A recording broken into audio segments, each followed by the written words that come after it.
So the Friday before Valentine's Day, my wife, Jewel, and I spent the night in the city, and the next day, on Saturday, we finally did something which we've been planning to do for basically a year or more. We went to Lower Manhattan to see the Van Gogh, the Immersive Experience exhibit. Now, many of you have already seen this exhibition or you've read about it in the news.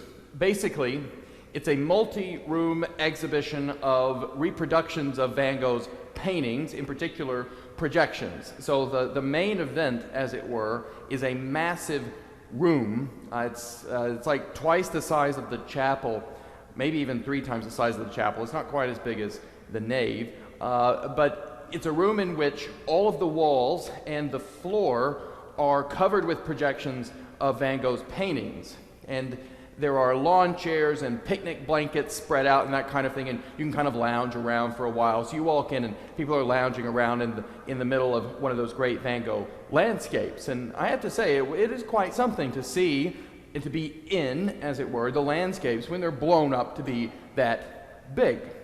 You see also the animations that they've done. So they've animated all of Van Gogh's paintings, and they have, wind blowing through the grain, and they've got birds chirping and flying about, and they've got wagons who are like making their way down country roads and that kind of thing.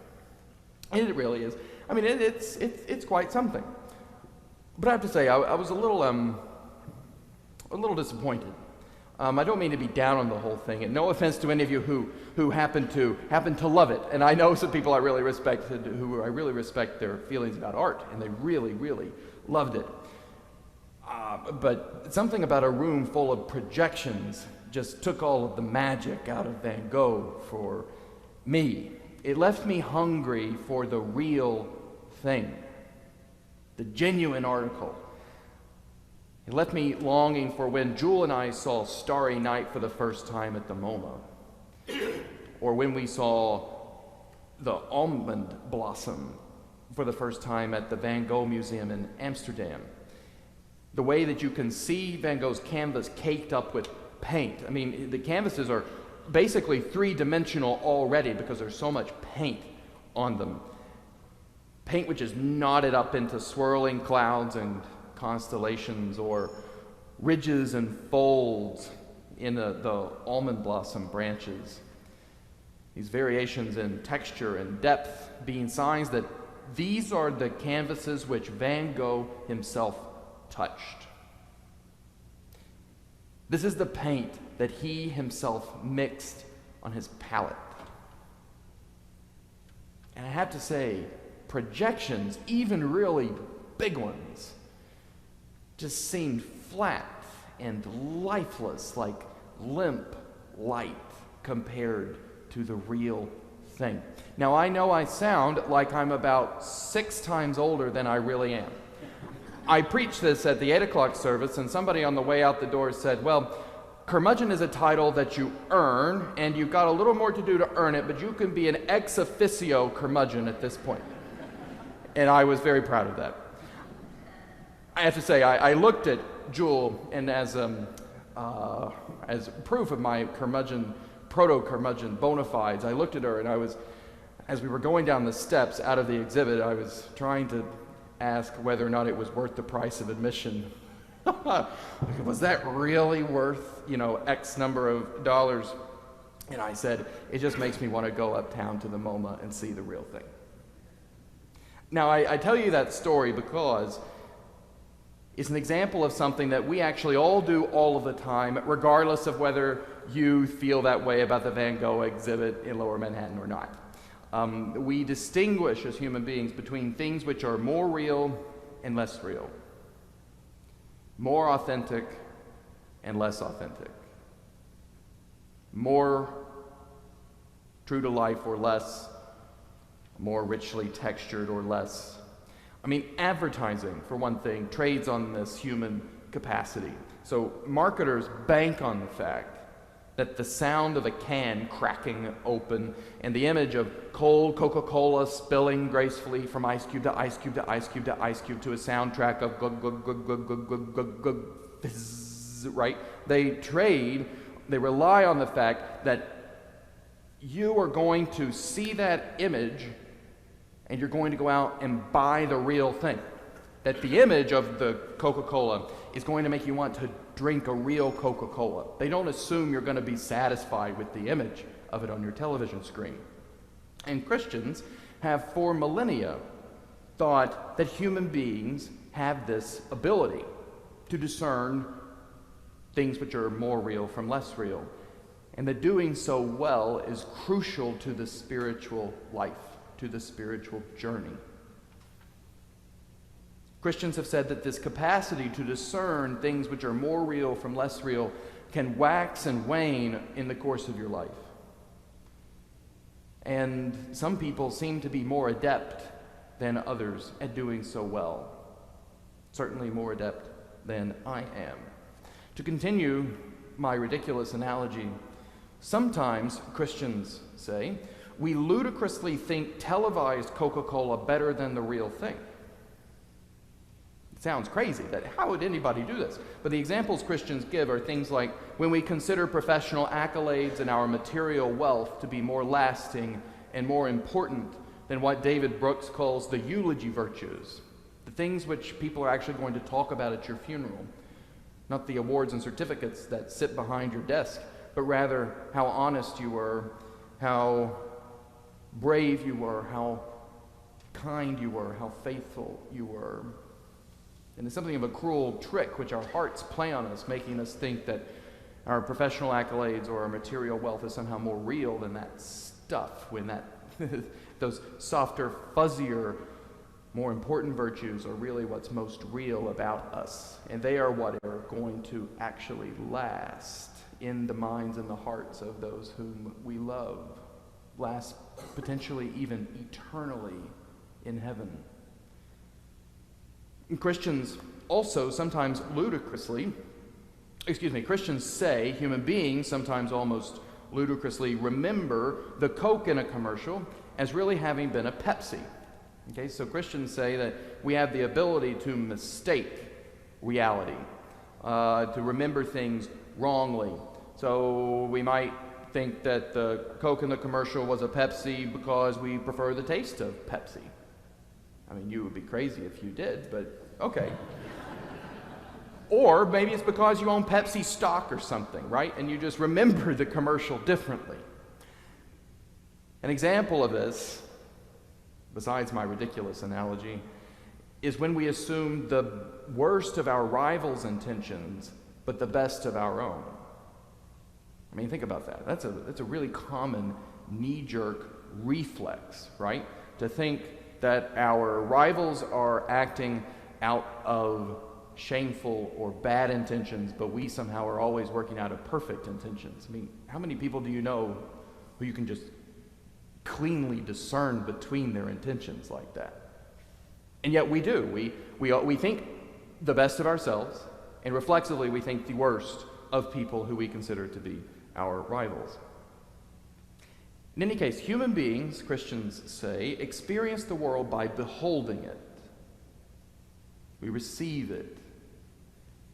And beholding the world well and truly is actually difficult.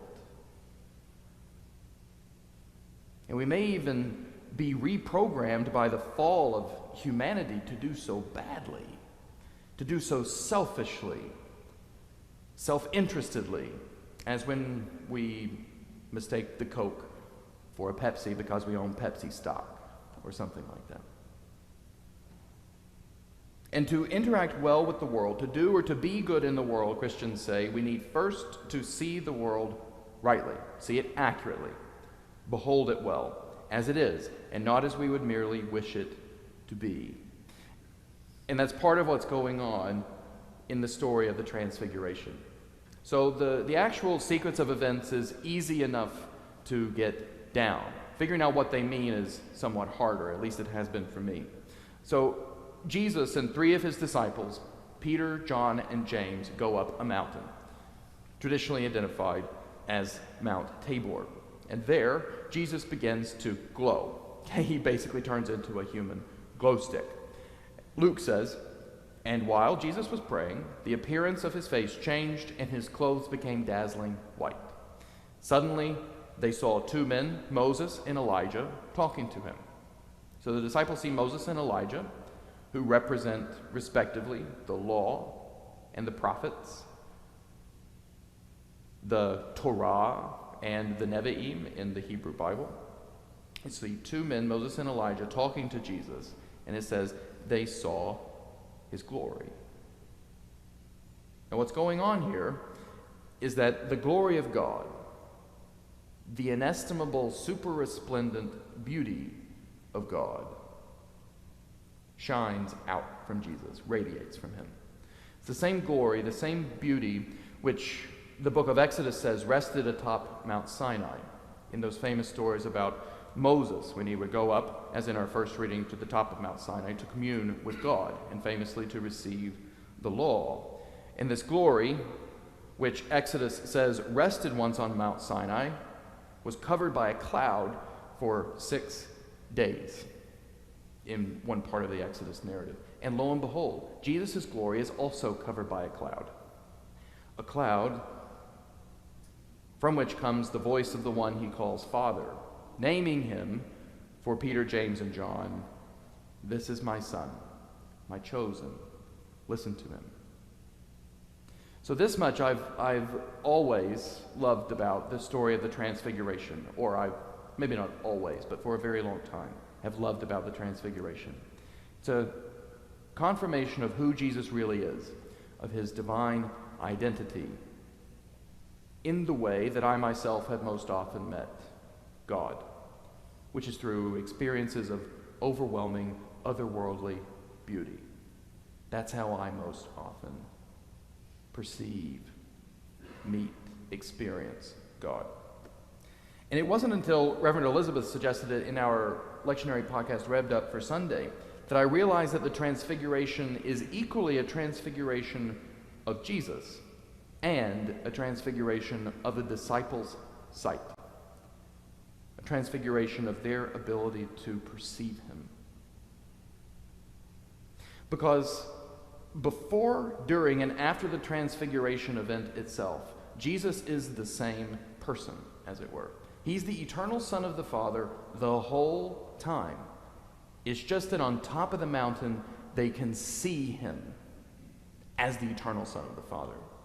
They finally see him rightly as who he really is.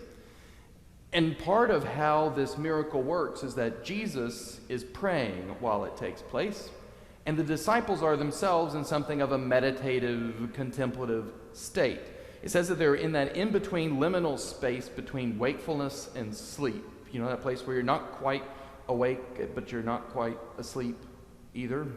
It's a place of things like lucid dreams and things like that. The text says, though weighed down with sleep, since they had stayed awake, they saw his glory. So it seems to me it's both the case that Jesus is radiating the glory of God in a particularly clear way on top of the mountain, but also that the disciples have the eyes in that moment to see it, to really behold Jesus' glory clearly and see him for who he really is, and not perhaps as they would like him to be. They see that he is the eternal Son of the Father, given for the redemption of the whole world. And not perhaps as who they wished he would be, who they will wish him to be. Maybe their ticket out of Roman oppression or something like that. Whatever it is that they see and they realize, it blows their minds. And it shocks them into silence, so that in those days, Luke says, they tell no one any of what they had seen.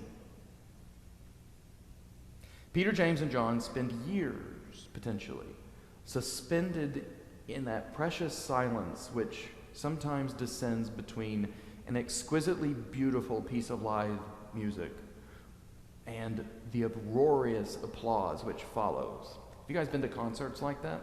Where the music is so sublime, it ends and there's silence. As though we're hesitating to applaud. And we're trying desperately not to cough and ruin it for everybody else. That's where these disciples spend years, okay? I don't think they didn't tell anybody because they were ashamed or because they were afraid or because they were trying to keep a secret. They didn't tell anybody because silence is the only proper reaction. It's the only right reaction to beholding something as overwhelmingly, otherworldly beautiful as God. That silence, the silence of rapture, is the glory of Christians. It is the heart of our account of religious experience. It is the heart, I believe, of our religion. But it does, I admit, seem a little flimsy, a little ephemeral. It seems to me it's not real enough to stand up to what we have all beheld in the last week, which is the resumption of war in Europe. Right? Art, beauty, silence, none of these seem real enough to confront missile strikes in Kiev or people displaced from their homes, nor even the less public but nonetheless real conflicts which I know so many of us in this room and on the stream and elsewhere face.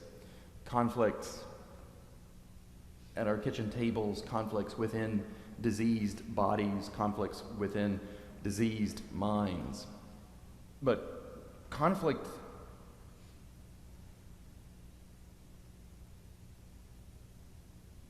really, beauty just, I did think about that. I'm like, gosh, that's really what I've got to say on Sunday? The best I've got for these people is to suggest they go look at a Van Gogh painting or to listen to a piece of music? But I have to remind myself that sometimes the things which seem less real are actually the most real. And I do think that beauty has something to do to intervene in conflict of different kinds, of all kinds in our world. Because any scene of human discernment and action depends for its just right resolution on seeing it clearly, fearlessly, for what it is, not for what we want it to be. To see people as they are, not as we want for them to be. To see situations as they are, not as we want for them to be. To see ourselves as we are, not as we want ourselves to be. The philosopher Iris Murdoch suggested that prayer, as well as attention to works of art, like pieces of music or dramas or paintings or what have you, whatever's your thing, all of these are forms of contemplative attention where we attend to things as they are. We attend to God as God really is in prayer. We attend to the thing itself. We attend to the painting, to the music as it really is in art. We attend to the glory of these things. And there's something about these practices of contemplative attention that make it easy for us to get out of our way so that we see them well. They take us out of ourselves in rapture so that we can behold the thing as it really is, not as we might want it to be. And that's what happens for the disciples in the Transfiguration. They see Jesus for who Jesus really is.